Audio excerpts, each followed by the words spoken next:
यथार्थ लर्निंग के online class में आपका स्वागत है। आज हम लोग R O A R O के बारे में सिलेबस को भी समझेंगे और ये सोचेंगे बताएंगे कि समझा जाएगा, बताएंगे क्या कि समझा जाएगा कि प्री के एग्ज़ाम को कैसे बेहतर किया जा सकता है और मेंस तक के लिए अपनी पूरी प्लानिंग बनाई जा सकती है। एक चीज़ उससे पहले, सिलेबस के जानने से पहले एक चीज़ जानना बहुत ज़रूरी है। प्री का जो एग्ज़ाम है, ये 411 पद पे जो निकला हुआ है, अभी तो फॉर्म भरा ही जा रहा है, धीरे धीरे फॉर्म बढ़ते ही जा रहे हैं। 5 लाख मान लिया जाए अप्रॉक्स में कि 5 लाख प्लस बच्चे तो भरेंगे ही। और ये एग्ज़ाम मान लिया जाए कि मार्च के आसपास में हो जाना चाहिए, क्योंकि आर ओ का और पी सी एस का एक लगभग एवरेज होता है 3 या 3.5 2.5 3 से 4 के बीच में कभी ना कभी करा देता है। उधर चुनाव भी है, लेकिन मान लीजिए मार्च में करा ले, फरवरी में भी हो सकता है, अभी उस पर कोई तय नहीं है। लेकिन इस प्री के एग्जाम के लिए जो बीच का स्पेस मिला है, सिलेबस पहले ही आयोग ने दे दिया है कि हम इस सिलेबस के बारे में पूछेंगे और आपको इतने तय समय में पूरा कंप्लीट कर लेना है। प्री एग्जाम के तैयारी के लिए आपको क्या करना होगा कि जो पुराने, आप क्या करेंगे कि 10 से 12 साल का टारगेट करिए। क्या करिए? 10 से 12 साल के पीछे का जो भी आरओ का एग्जाम हुआ है, आरओ का एग्जाम जब भी हुआ है 2010 से उठा लीजिए आप, या 13-14 साल का उठा लीजिए। 13-14 साल में जितने भी प्री के एग्जाम हुए हैं, पहले प्री को ही समझा जाए, प्री के जितने भी एग्जाम हुए हैं आरओ के खासकर, तो आरओ का सारा सिलेबस का प्री का सेट पेपर का जो क्वेश्चन है, उस सारे क्वेश्चन को तैयार करना पड़ेगा। और ये सेकंड वाले पेपर की भी बात हो रही है, हिंदी वाला भी और जीके का भी। तो क्या करेंगे कि 13 साल 14 साल का जो भी आप पूरा तैयार कर रहे हैं, उसके सारे प्रश्न को लिखेंगे। लिखने के बाद क्या करेंगे, प्री का मान लीजिए आपने 10 साल 13 साल का क्वेश्चन पेपर लिख लिया। उसके बाद क्या करेंगे, हिंदी सहित अपने प्री के सारे 10-12 साल के क्वेश्चन को क्या किया, एक कॉपी में लिख लिया। उसके बाद आप क्या करेंगे कि सेकंड काम क्या करेंगे, आयोग ने जो प्रश्न दिया है, पहले सिलेबस को भी थोड़ा समझ लिया जाए, उसके बाद पूरी बात की जाएगी।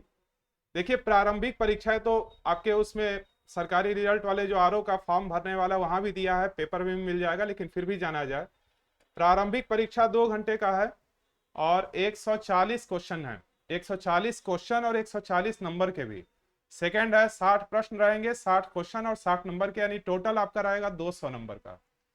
पहले क्या पूछा जा रहा है, सामान्य हिंदी, फिर है भारत का इतिहास, फिर भारतीय राष्ट्रीय आंदोलन, भारत के राज्य क्षेत्र अर्थव्यवस्था और संस्कृति, जो भी इसके कल्चरल इकोनॉमी से संबंधित होंगे, फिर है भारतीय कृषि वाणिज्य एवं व्यापार, जनसंख्या, इसमें आपका सेंसस भी आ जाएगा, नगरीकरण यहाँ स्पेशली दिया है भारतीय, फिर है विश्व का भूगोल, भारत का भूगोल। अब सोच लीजिए केवल इतना ही लिख दिया, पूरा आपको पढ़ना है। प्राकृतिक संसाधन भी, खनिज और जो भी खाद्य पदार्थ हैं। करेंट न्यूज रहेगा, इसका बहुत बड़ा रोल रहता है, राष्ट्रीय और अंतर्राष्ट्रीय। सामान्य बौद्धिक क्षमता, इसमें रीजनिंग और मैथ के दोनों क्वेश्चन मिले होते हैं। और लास्ट है उत्तर प्रदेश की शिक्षा संस्कृति, यानी यूपी के संबंधित सामाजिक जो भी प्रथा है, उद्योग है, व्यापार है, इन सारे प्रश्न को मिलाकर के क्वेश्चन फर्स्ट पेपर तैयार होगा। एक चीज आप देखिएगा, सिलेबस को घर पर भी चेक कीजिएगा कि ये टोटल 10 हैं, ठीक, और 140 नंबर का आना है। तो मोटा मोटी आप यह समझ सकते हैं कि लगभग इन 10 में से 14-14 क्वेश्चन तो आना ही चाहिए।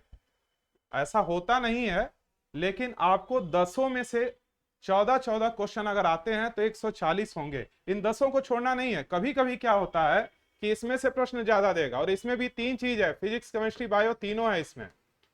और उसके बाद भारत के इतिहास में कभी मॉडर्न हिस्ट्री दे देगा, कभी एंशियंट हिस्ट्री दे देगा, कभी मेडवल हिस्ट्री दे देगा। तो आपको क्या करना होगा, इन 10 टॉपिक को 14-14 नंबर मान करके सारे सिलेबस को लगभग कंप्लीट करना होगा। दूसरी चीज है, ये वाला तो आपको पहले ही से पता होगा, नहीं भी पता है तो देखिए, इन 6 सेक्टर से क्वेश्चन आते हैं और इन 6 सेक्टर से 10-10 क्वेश्चन रहेंगे, 10-10 नंबर के। ओवरऑल आपका 200 क्वेश्चन हो गया, 200 नंबर का, जिसमें मानकर चलिए मोटा मोटी 65, 67, 68, 70 यही मेरिट बनता है बच्चों के हिसाब से। मान लेते हैं 70 एक सेफ है, तो 140 नंबर आपको लाना होगा दोनों मिला करके।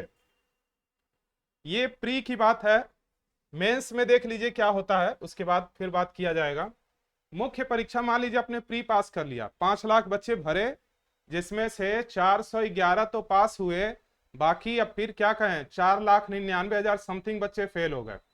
उसके बाद मान लीजिए ये मेंस में 12 गुना होते हैं। देखिए वो फाइनली बात हो गई है, प्री में जितनी भी सीटें होंगी उसका 12 से 13 गुना, यानी 5,000 बच्चे क्वालिफाई करेंगे लगभग में। तो चलिए मान लीजिए 5,000 बच्चे आ गए, यहां लिख भी दे रहा है, 5,000 प्लस बच्चे मेंस में बैठ गए। अब क्या होगा, मुख्य परीक्षा होगा। मुख्य परीक्षा भी ज्यादा समय नहीं मिलेगा आपको, 2 से 3 महीना मिलेगा, यानी आपको थोड़ा सा बैकग्राउंड अभी से लेकर चलना होगा। ये तो अच्छी बात है कि ये जो इसका सामान्य अध्ययन है लगभग वही सिलेबस है, सिलेबस में तो सब कुछ वही लिखा है, लेकिन थोड़ा सा गहराई रहेगा। 120 प्रश्न यहां भी रहेगा और 120 नंबर का होगा, 2 घंटे का एग्जाम होगा। फिर दूसरा एक पेपर होगा जो सामान्य हिंदी, एक चीज और, ये ऑब्जेक्टिव होगा। ये जो जीएस का पेपर है सामान्य अध्ययन का, 120 प्रश्न, 120 नंबर, 2 घंटे का जो होगा, ये ऑब्जेक्टिव होगा। प्री का ही टोटल सिलेबस है, लेकिन फिर बात कर रहे हैं, उसमें लिखा है ना सामान्य विज्ञान, सामान्य इतिहास, इसमें थोड़ा सा गहराई होगा पेपर, अभी इस पर भी चर्चा किया जाएगा।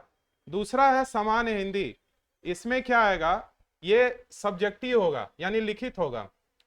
पहला पेपर है इसमें खंड 1 जो कि 100 नंबर का है, 2.5 घंटे का होगा। उसमें क्या होगा, सारांश लिखना होगा, व्याख्या, और सारांश है, गद्यांश है, सारांश है, व्याख्या है, रेखांकित एक क्वेश्चन रहेगा, उसको कंप्लीट करना होगा। दूसरा है सरकारी पत्र, तार क्या होता है, ये सारी चीजें। उसके बाद है पत्राचार भी। फिर है शब्दावली, जैसे अंग्रेजी से हिंदी में ट्रांसलेट, हिंदी से अंग्रेजी, ये पूरा डिटेल लिखना होगा। एक कंप्यूटर भी होगा, कंप्यूटर के भी क्वेश्चन आएंगे। और उसके बाद एक खंड 2 है, ये खंड 1 है, ये खंड 2 है, ये 60 नंबर का होगा और ये होगा आधा घंटा का। जो प्री में हम लोग दिए थे, जो सेकंड हिंदी वाला, वही सब कुछ है, वही विलोम, वही वर्तनी, अनेक शब्द, तत्सम, तद्भव, विशेषण, विशेष, ये सभी उसमें रहेंगे। ये आधे घंटे के ही होंगे, 60 नंबर का होगा। यानी ये दोनों एक ही पेपर का खंड 1 और खंड 2 मिला करके कितना होगा, 100 नंबर का ये, 60 नंबर का ये, टोटल हो गया 160 नंबर। टाइम कितना, 2.5 घंटा। अरे ये आधा घंटे का है, और ये वाला पेपर यानी 2 घंटे का होगा, और ये वाला कितने का होगा, आधा घंटे का होगा। ये दोनों मिलाकर यानी 2.5 घंटे का 160 नंबर का हो गया। तीसरा देखिए, पहला हो गया, दूसरा हो गया, अब तीसरे पे हम लोग आ रहे हैं। तीसरा जो है हिंदी निबंध आता है। इसमें 3 तरह के निबंध पूछे जाते हैं। पहले निबंध के क्राइटेरिया में क्या है, साहित्य और संस्कृति के बारे में, सामाजिक क्षेत्र और राजनीतिक क्षेत्र, इन तीनों क्षेत्रों में से आपको कुछ लेटर लिखना होगा। 600 शब्द के लिखने होते हैं। 40 नंबर का यह भी, 40 का यह भी, और 40 का यह भी। बी में क्या होगा, दूसरा लेटर कहां से आ सकता है लिखने के लिए, लेटर कह रहे हैं ये पूरा ऐसे, तो विज्ञान, पर्यावरण, प्रौद्योगिकी, आर्थिक क्षेत्र, कृषि और व्यापार, राष्ट्रीय और अंतर्राष्ट्रीय, ये सी वाले में राष्ट्रीय और अंतर्राष्ट्रीय जो भी घटना चल रहा है, कोई भी मामला हो। दूसरा है प्राकृतिक आपदा, भूस्खलन हो, चक्रवात हो, कोरोना वाला मामला भी हो सकता है। और तीसरा है राष्ट्रीय विकास योजनाएं, जो किसी के विकास के लिए राष्ट्रीय हो या आपके प्रदेश का हो, उससे क्वेश्चन पूछे जाएंगे। ये कितने नंबर के पूछे जाएंगे आपके, 120 नंबर, 3 घंटे का होगा। यानी 120, 160, 120, टोटल हो गया मेंस 400 नंबर का। ये 160 वाले को फिर से एक बार समझ लीजिए, 100 नंबर का ये और 60 नंबर का ये दोनों मिला करके ये 2 घंटा और ये आधा घंटा, यानी टोटल 2.5 घंटा, 400 नंबर का ये मेंस हो जाएगा। इंटरव्यू इसमें नहीं होता है। अब सीधी सीधी बात एक चीज कि प्री के लिए ये जो सिलेबस दिया है, जैसे लिख दिया है सामान्य विज्ञान, अब पढ़िए क्या पढ़ेंगे, तो सामान्य विज्ञान में आपका फिजिक्स है, केमिस्ट्री है, बायो है। पिछले 10-12 साल का अगर आप थोड़ा मिलाएंगे तो देखेंगे जीव विज्ञान ज्यादा पूछा जाता है, ये पीसीएस में भी होता है। तो आप क्या करेंगे, इसका मतलब यह नहीं कि फिजिक्स केमिस्ट्री को छोड़ ही दीजिए। आयोग करती क्या है, अब ये तो मेंस है, प्री वाले पे ही चला जाए। प्री वाले में देखिए, जैसे मान लीजिए सामान्य विज्ञान है, तो इसमें आप जीव विज्ञान हो या फिजिक्स हो या केमिस्ट्री हो, ये बिल्कुल भ्रम में मत रहिएगा कि इस बार बायो से ही ज्यादा पूछे जाएगा। पुराने क्वेश्चन के बेस पे यह कहा जा सकता है कि बायो के प्रश्न ज्यादा होते हैं, लेकिन इन 10 में से ये जो 10 टॉपिक हैं, इनमें आयोग कभी इसमें से ज्यादा दे देगा, कभी इसमें। यानी ये नहीं कि 10-10 14 नंबर से गुणा कर देंगे कि 10 टॉपिक है 14 नंबर सबको मान लिया जाए, किसी में उसे हो सकता है 20 पूछ ले, किसी में से 7 पूछ लेगा, किसी में से 6 पूछ लेगा। आपको यह जानने के लिए वही बात फिर बोल रहे हैं कि पुराने एक कॉपी खरीदिए आरओ के लिए, मोटी सी, प्री के लिए, उसका नाम रख दीजिए प्री। और करिए क्या, मान लीजिए उस कॉपी का नाम रख लिए प्री, एक कॉपी हम खरीद लिए और इसका नाम रख दिए प्री के लिए, आरओ के लिए। और आरओ वाला बच्चा दूसरा कोई फार्म ना भरे, ये स्पष्ट होना चाहिए। ये नहीं कि उसी में कोई और भर्ती आ गया तो कहे अब तो ये दूसरा वाला सिलेबस कंप्लीट करना सही रहेगा। देखिए मान लीजिए आप आरओ का प्री का कॉपी ले लिए, तो पहला काम क्या करेंगे, कहिए सर जो 13-14 साल का पेपर है, पुराना पेपर जो एग्जाम हुआ है, उसके प्रश्न को नोट करेंगे और उसका आंसर लिखेंगे। एक चीज और, मान लीजिए सेकंड पेपर की बात कर रहे हैं, एक विलोम है, कोई भी एक विलोम है और लिख देगा यहां इसका विलोम, अज का विलोम क्या होगा, या कोई भी एक चीज, तो 4 ऑप्शन दिए होते हैं। तो ज्यादातर बच्चे करते क्या है कि इसका विलोम क्या हुआ, अच्छा ये वाला हो गया, बाकी ये जो 3 छोड़ दिया गया है, आयोग क्या करती है बाद में एग्जाम में यही पलट देती है। तो इसका मतलब फिर नहीं समझ में आया तो फिर से देखिए, आपको एक प्रश्न मिला और उसका अर्थ एक ही आंसर ना होगा, 4 ऑप्शन, अगर ए है, बी है, सी है, डी है, ये ऑप्शन है आपके। मान लीजिए एक प्रश्न का आंसर आपका ए सही है, तो बी सी डी को छोड़िए नहीं, इसके बारे में भी देखिए कि अरे इसका विलोम क्या होगा, अरे इसका विलोम क्या होगा, और इसका विलोम क्या होगा। और ये सारे काम आपको 10-12 साल के क्वेश्चन पेपर पे करने हैं। और यही हाल जीएस का भी है। जीएस में भी आपका जो 140 नंबर का आने वाला है प्री में, उसमें 10 साल का पूरा क्वेश्चन तैयार करेंगे कि हिस्ट्री में इस कहां से पूछा है, पॉलिटिक्स में कहां से पूछा है, राजनीति में कहां से पूछा है। जब 10-12 साल का पूरा लिखेंगे, और लिखिएगा, ये नहीं कि सोचिए कि कोई पीडीएफ में भेज दे या कोई एक किताब उताब रहता कि उससे बेहतर हो जाता, लिखना ही पड़ेगा, क्योंकि आपको सेकंड में जो मेंस है उसमें तो लिखना ही है कि देश दुनिया में कौन सी योजना चल रही है, भारत का उससे क्या रिलेशन है, कौन सा बैठक हुआ है, हाल ही में जो भारत में G20 की बैठक हुई उससे क्या निष्कर्षण निकला, उस बैठक का उद्देश्य क्या था, और उसके क्या फायदे और नुकसान है। नुकसान भी मतलब किस रूप में, नुकसान तो है नहीं लेकिन वो भी है, एक मामलों को बेस बनाया जाए तो क्या देखेंगे आप कि कोई भी सम्मेलन हो या कोई भी पुरस्कार हो और कोई भी नया कोई एक्ट ही बन गया या कोई आर्टिकल का चर्चा हो गया, इसको आप एक एक करके उस कॉपी में कंप्लीट करेंगे। दूसरा चीज, मान लिया जाए 3 महीने का है, यहाँ केवल प्लानिंग बता रहे हैं कि करना कैसे है। मान लीजिए 3 महीना एग्जाम है, तो 90 दिन है, 89 दिन है, 88 दिन है, ऐसा ही काउंटिंग एक पेपर उसी कॉपी के लास्ट में बना दीजिए, ताकि रोज टिक करते जाएंगे ना तो एक आइडिया लगेगा, अरे मेरे पास सब तो 90 दिन है, आज तो 89 दिन हो गया, आज 88 दिन हो गया। इससे क्या होगा, आपको रोज अपने आप में ही पता चलेगा कि मेरा अभी सिलेबस कंप्लीट हुआ नहीं है, अभी तो मेरे ये 10 टॉपिक थे पुराने वाले में, और ये पुराने जो 10 टॉपिक थे वो अभी तैयार ही नहीं हुआ है। अब एक एक को समझा जाए। मान लीजिए पहले हम लोग विज्ञान को उठाते हैं।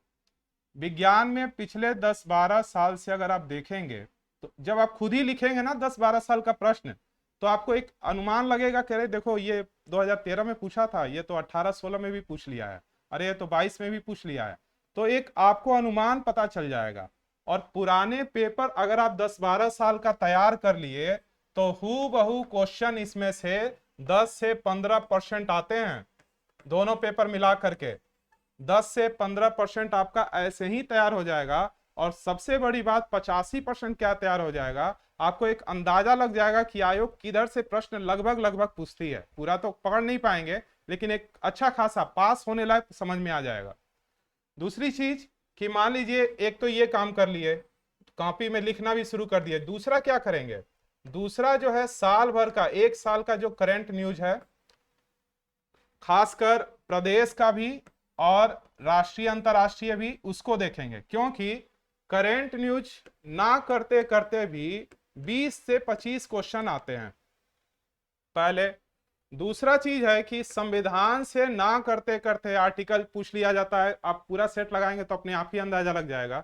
आर्टिकल से क्वेश्चन रहेंगे, शेड्यूल से क्वेश्चन रहेंगे, संविधान संशोधन से क्वेश्चन रहेंगे, या कोई एक कंडीशन दे देगा कि अगर ऐसा कंडीशन है कि अगर प्रदेश में राष्ट्रपति शासन है तो उस समय बजट कौन पेश करेगा। ये जो कंडीशन है उस कंडीशन के रूप में भी क्वेश्चन दिए जाते हैं, उलझाया जाता है। तो ऐसे प्रश्न को आप तभी हल कर सकते हैं जब एक दूसरे से संवाद करें या फिर कॉपी पर पूरी उसकी लेखन लिखें। जैसे लिखिए पूरा कि लोकसभा के बारे में, एक तो छोटा मोटा लिख लेंगे कि उम्र क्या है, वेतन क्या है, कितने मेंबर हैं, ये सारी चीज, जो इसके मेंबर है उनका वेतन कितना है, ये सारी चीज। लेकिन इसके बारे में कि इसकी जरूरत क्या है, इसकी शक्ति क्या है, महसूस करना जरूरी है ऐसे एग्जामों को पास करने के लिए। तो ये करंट न्यूज आप पढ़ लीजिए। दूसरा है आधुनिक इतिहास पढ़ लें तो ज्यादा अच्छा रहेगा। बाकी आप खुद ही दिखाएंगे, ये नहीं कि आधुनिक इसका मतलब मध्यकालीन और प्राचीन छोड़ ही दीजिए, लेकिन आधुनिक को थोड़ा ज्यादा तैयार करिए। तीसरा क्या करिए कि जितने भी आर्टिकल हैं संविधान में वो पढ़ लीजिए, और उसके बाद जनगणना देख लीजिए। जनगणना से भी क्वेश्चन खूब पूछे जाते हैं, और बजट पूछा तो जाता है, लेकिन इस बार का एग्जाम जो है अगर बजट उस समय तक पास भी हो गया तो लगभग उसी समय एग्जाम होगा, और पुराना बजट थोड़ा लंबा खिंच गया है, मतलब 1 साल होने को जा रहा है, तो पूछा भी जा सकता है, लेकिन जनगणना से क्वेश्चन आ सकते हैं। अब कुछ ऐसे करंट न्यूज होते हैं जो लगभग काफी लंबे समय तक जीवित रहते हैं। जीवित का मतलब आयोग बार बार पूछता है, जैसे जीएसटी कब से लागू है, 2017 से ही पूरा है, नीति आयोग कब बना, ये सब करंट क्या है, बार बार पूछे जाते हैं। नोटबंदी कब हुआ, ये सब क्वेश्चन क्या है, लगभग पूछे जाते हैं। लेकिन इस साल का जो मेन चीज हुआ है उन सारी चीजों को फोकस करिए। चंद्रयान का कितना बड़ा मामला था वो हुआ, उसके बाद चंद्रयान के बाद कई स्पर्धाएं हुई, आपका अभी एशियाड ओलंपिक हुआ है, ये एशियाई का खेल हुआ है जो चीन के हांगझू में, वो एक मामला है, कितने सोना कितने रजत ये सारे जीते हैं, वर्ल्ड कप हो रहा है। तो ऐसे करंट को आप पूरे साल भर का, केवल कोटा पूरा की तरह नहीं कि अरे कहीं से मिल जाता है किताब या कहीं से, वो खुद सोचिए कि अरे इस साल कितने पुरस्कार किन किन क्षेत्रों में दिए गए हैं, इस बार कितने सम्मेलन हुए हैं, G20 का हुआ है, ब्रिक्स का हुआ है, कहाँ हुआ है, उसके उद्देश्य क्या है। क्योंकि ये वनडे एग्जाम नहीं है, वनडे से थोड़ा बेहतर एग्जाम है। और वनडे हो या कोई भी हो, बार बार वही चीज कहना सही नहीं है, कोई भी एग्जाम हो, या आप अगर अभ्यर्थी हैं और आपको 5000 में आना है, वो जो 5000 बच्चों में जो इसका मेंस एग्जाम देंगे, तो आपको इतना करना ही पड़ेगा, नहीं तो दूसरा बच्चा आपको किनारे कर देगा। और ये सिलेबस कंप्लीट करने के लिए जो प्री वाला सिलेबस है, फिर से इसको दिखा देते हैं, जो प्री का ये जो सिलेबस है, भारत का इतिहास, भारतीय आंदोलन, ये सब एक एक करके उठाइए। जैसे मान लीजिए वो कॉपी उठाए थे तो आप रख लीजिए कि ऐसा है कि हम ये छोटा टॉपिक दिखाई दे रहा है, मतलब छोटा है नहीं, लेकिन एग्जाम की दृष्टि से चलिए हम पहला ये उठाते हैं, राष्ट्रीय आंदोलन। तो क्या करेंगे, मान लीजिए कॉपी का 8-10 पेज, उसमें क्या कीजिए, कवर कीजिए कि राष्ट्रीय आंदोलन के बारे में चर्चा करना है। 10-12 साल का जो आंदोलन से क्वेश्चन है सारा लिख दीजिए, आंदोलन लिख लिए, और उसके बाद सारे आंदोलन पे अपना खुद एक नोट्स बनाइए। किसी दूसरे के नोट्स पे निर्भर नहीं रहिएगा, और ना ही किसी की यहाँ से मिल जाता है, किसी दोस्त से मिल जाइए, नहीं, अपने ही एक आंदोलन का एक कॉपी नहीं, उसी में कि हर आंदोलन के पीछे क्या हुआ था, इस आंदोलन का सफल हुआ या असफल हुआ, अगर असफल होने के बाद भी सफल है तो इसके पीछे कौन था, किस नेता का इसमें बड़ा रोल था, ये सारे चीज आप इसको कंप्लीट करेंगे। खत्म तो नहीं होगा लेकिन अच्छा खासा तैयार हो जाएगा। और उस जो आंदोलन की बात कर रहे हैं उसमें 12-13 साल का एक भी प्रश्न छूटना नहीं चाहिए, क्योंकि आयोग क्या करती है, यह जानना चाहती है कि अगर आप मेरे एग्जाम में आए हैं तो क्या मेरे पुराने बैकग्राउंड के पर आपने काम किया है या नहीं किया है। घटना चक्र क्या करता है, इस पर बहुत अच्छा काम करता है। तो लास्ट में क्या करेंगे, जब एग्जाम का समय आएगा तो सेट पेपर आएगा, तो वो लगाइए, प्रैक्टिस सेट लगाइए। लास्ट के 1 महीने ये सब खत्म करने का टाइम नहीं होता है, वो सेट पेपर लगाने का टाइम होता है। और एक और काम कर सकते हैं उसमें, केवल सेट पेपर, और नहीं तो जो आप अभी जो कॉपी तैयार करवा रहे हैं ना, उसी को रिवीजन करने का टाइम होता है। उस समय नोट्स बनाएंगे तो आप गिनती में हैं ही नहीं, उस भ्रम में मत रहिएगा। दूसरा है, मान लीजिए भारतीय राज्य क्षेत्र है, अर्थव्यवस्था है, तो उसके बाद इस पर काम करेंगे कि पिछले कई सालों में कौन से प्रश्न पूछे हैं। ये सब टॉपिक वही टॉपिक हैं जो आप एग्जाम में जाते होंगे तो आपको लगता होगा ये प्रश्न कहाँ से आया है, ये तो लग रहा है सिलेबस से है ही नहीं। वो सब आयोग के प्रश्न होते हैं, वो टोटल जो होते हैं आयोग के प्रश्न होते हैं, और उसी को रूपांतरित कर करके पूछा जाता है, नाम बदल के, चीजों को अलग कंडीशन में लगा करके। इसके बाद ये जो टॉपिक एक एक को उठाएंगे आप, इन सब पर काम करेंगे, एक एक भी छोड़ेंगे नहीं। नहीं तो अभी फिर वही बात बोल रहे हैं, कभी रीजनिंग में 10 मिल जाएगा, कभी 7 मिल जाएगा, कभी 6 मिल जाएगा, कभी मैथ में से ज्यादा पूछ लेगा, कभी उसमें से कंप्लीट करेगा। अब देखिए पास होने के लिए हम लोग क्या किया जाए।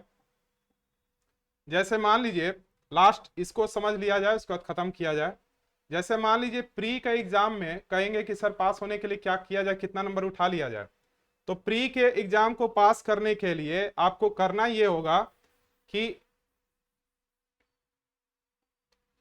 प्री के एग्जाम को पास करने के लिए 140 नंबर का एग्जाम हो रहा है फर्स्ट पेपर, और सेकंड पेपर हो रहा है आपका 60 नंबर। दोनों से मोटा मोटी मान लिया जाए कि 140 नंबर आपको चाहिए। जनरल का इतना बनता ही है मेरिट, इतना नहीं बनता, थोड़ा कम भी हो जाता है, लेकिन मान लिया जाए सेफ में इतना है, क्योंकि इस बार बच्चे भी थोड़ा ज्यादा बढ़ेंगे। तो मान लीजिए 140 नंबर का ये फर्स्ट पेपर है और 60 का ये है। तो आप क्या करेंगे, विलोम का कम से कम 1000 स्टॉक होना चाहिए, 1000 विलोम। और वो भी कौन सा विलोम, पिछले जो 10-12 साल से वो तो रट ही जाइए। यूपी पीसीएस और यूपीएससी के मेंस में भी हिंदी पूछे जाते हैं, तो वहां से भी कुछ क्वेश्चन उठा लीजिए। यानी सारे प्रश्न आपके आयोग के होने चाहिए। नहीं तो एक ही चीज को दूसरी किताबों में, तीसरी किताबों में कभी कभी अलग अलग भाषा में उसका आंसर दिया होता है, और वो प्रश्न आपको एग्जाम हॉल में मिलेगा ही नहीं। तो आप क्या करेंगे, आयोग के जितनी चीजें हैं उसको इकट्ठा कर लीजिए। यानी यूपी पीएससी यही एग्जाम ले रही है आपका, इसके जितने भी आरओ एआरओ के एग्जाम हुए हैं पिछले 10-12 साल में, उसके सारे विलोम तो लिख ही लीजिए। अभी केवल विलोम की बात करें, उस 6 सेक्टर में यही काम करना है। तो उन सारे क्वेश्चन को लिख लिए, उसको सब तैयार कर लिया, और कम से कम आपके पास 1000 का स्टॉक रटा होना चाहिए, तोता की तरह एकदम रटा होना चाहिए। नाम लेते ही फ्लो में आवाज आ जाए कि हाँ ये है। और यही काम आपको विलोम में भी करना है 1000, और सब में 1000 काम करना है। क्योंकि होता, आप सोचेंगे कि तत्सम तद्भव का कोई ट्रिक बना ले या विलोम का पर्यायवाची का कोई मेथड जान ले और हो जाए, ऐसा हो नहीं पाएगा। क्योंकि इतनी चीजें हैं, कितना भी, ये क्रिकेट से समझ लीजिए, बार बार हम क्रिकेट का उदाहरण देते हैं, आप कितना भी परफेक्ट हो पता ही नहीं रहेगा कि कितना रन बना पाएंगे। बस आप यह कर सकते हैं कि आप पिच पे अपना पूरा टाइम दे सकते हैं। अभी आपके पास 3 महीने का समय है, क्या करेंगे, इन 60 क्वेश्चन में से कोशिश करिए कि कम से कम 50 से 55 के बीच में आपका नंबर आ जाइए। हर साल का लगभग यही मेरिट ही बनता है। प्री में क्या करेंगे, ये प्री की बात हो रही है, ये सेकंड पेपर की बात हो रही है। 52 से 55 लाने के लिए 1000 का वो आपने पूरा तैयार कर लिया। पिछले 10-12 साल का एक भी क्वेश्चन नहीं छूटना चाहिए। और उसके बाद जो किताब मिले वो पढ़िए, फ्री है आप। लेकिन इतना काम करने के बाद दूसरा क्या करेंगे, फर्स्ट पेपर के लिए आपको पता है 10 नंबर का आपको रीजनिंग और मैथ आएगा। जो पिछले 10-12 साल का अगर लगाएंगे तो ये रीजनिंग मैथ का आपको तरीका पता चल जाएगा किस फील्ड से पूछा जाता है। कोडिंग डिकोडिंग, कैलेंडर, प्रतिशत से उठा लेगा। मतलब जो नॉर्मल रीजनिंग मैथ किसी वनडे एग्जाम की आप तैयारी करते हैं वहीं से प्रश्न होते हैं। और ये 10 क्वेश्चन मैक्सिमम 11, कभी कभी 12-15 भी हो जाता है, लेकिन कभी कभी 7-8 भी हो जाता है। 10 मान लिया जाए मोटा मोटी, तो ये 10 क्वेश्चन यहां से आ रहा है। 20 क्वेश्चन करंट न्यूज से, कभी कभी करंट क्वेश्चन तो ज्यादा ही होते हैं। करंट के क्वेश्चन बार बार देखिए, करंट तो एक लिखा रहेगा 2023 में ये कब हुआ, 2023 में वो कब हुआ, लेकिन जो पुराने मामले किसी अन्य सेक्टर से भी, किसी अन्य विषय से भी संबंधित हो, वो भी पूछे जाते हैं, वो भी करंट ही होता है। कोरोना आया था तो 100 साल पहले ये घटनाएं होती हैं। तो यह तो इधर वाला तो है ही कि वैक्सीन कौन सा है, कौन पहले आया कौन बाद में आया, या वैक्सीन को लेकर कौन से देश में कौन सी क्रिया हुई। लेकिन इससे पहले भी 100 साल में ये प्रथा चल रहा है, जो ये अच्छा प्रथा नहीं चल रहा है, तो इसके पीछे की भी चीजें पूछी जा सकती हैं, वो भी एक तरह से करंट है। और वो इसलिए करंट है क्योंकि इस समय वो चर्चा में है। तो करेंगे क्या आप, 20 नंबर करंट न्यूज मान लीजिए, 10 नंबर मैथ से इकट्ठा कर लिए, और उसके बाद ये जो 10 टॉपिक पुराना वाला प्री का जो लिखवाए हैं 14, उसको आप क्या करेंगे, इनमें से सभी सेक्टर को तैयार करेंगे। इसमें ऐसा कोई भी एक सेक्टर नहीं है जिसको आप हल्के में लेंगे, और जिसको लेंगे आयोग उसी में से प्रश्न ज्यादा पूछ लेगा, और उसके बाद कहेंगे सर सिलेबस से पढ़े तो थे लेकिन आया नहीं। अरे सिलेबस खत्म कहाँ हुआ था अभी। उसके बाद यूपी स्पेशल, चूंकि ये प्रदेश का एग्जाम है, इसलिए यह आपकी प्राथमिकता है कि प्रदेश के बारे में कल्चरल जानकारी रखें कि कौन से वन डिस्ट्रिक्ट वन प्रोडक्ट क्या है, यूपी का इतिहास क्या है, कभी कभी तो दिवस ही पूछ लेगा। ये सारे प्रश्न आपको तैयार होने चाहिए। और इसके अलग अलग कॉपी, अभी तो एक कॉपी में प्री वाला पूरा क्या करेंगे, पहली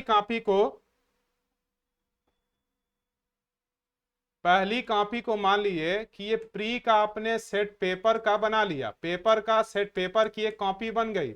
उसके बाद जो ये एक एक टॉपिक वाली है छोटा छोटा, भारत का या अंतर्राष्ट्रीय आंदोलन, राष्ट्रीय कह रही है सामान्य विज्ञान, तो आप इसको छोटा छोटा किट तैयार करेंगे। 3 महीने में कितना रिसर्च तो कर नहीं पाएंगे।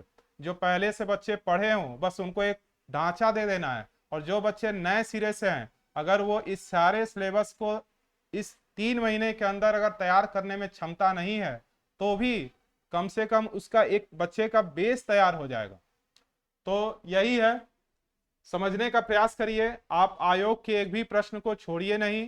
पिछले 10-12 साल के प्रश्न जो है बार बार बोल रहे हैं, एक भी मत छोड़िएगा। करंट न्यूज के हर मुद्दों पर लिखना शुरू कर दीजिए। G20 आज हम लिखना है और पूरा 150 शब्द लिख लिए, 600 शब्द, तो देखेंगे कि 2-3 शब्द के बाद लिख ही नहीं पाएंगे स्टार्टिंग में कि लिखें क्या। एक तो वर्तनी गलत होना शुरू हो जाएगा कि इधर से है कि उधर से है। और उसके बाद जब पूरा 600 शब्द लिखेंगे, कोई एक टॉपिक उठा लीजिए कि आज हमको क्या लिखना है, इजराइल वाले मामले को लिखना है, आज हमको ब्रिक्स सम्मेलन के बारे में लिखना है। अगर नहीं, जब लिखना ये सोच के लिखिए कि आज हमको लिखना ही है, और जब लिखने लगेंगे तो आपको खुद ही पता चलेगा कि और इसमें क्या हुआ था और क्या हुआ था। केवल अगर आपने एक एस्से डेली लिखा तो आपका जीएस का लगभग पकड़ मजबूत हो जाएगा। और वो बहुत जरूरी होता है, क्योंकि जो भी बच्चे क्वालिफाई होते हैं वही इस चीज को कंप्लीट कर पाते हैं, बाकी तो केवल दौड़ रहे हैं। आखिर खुद सोचिए, 5 लाख में 411 ही ना बच्चे क्वालिफाई करेंगे, बाकी तो केवल फॉर्म भरे हैं।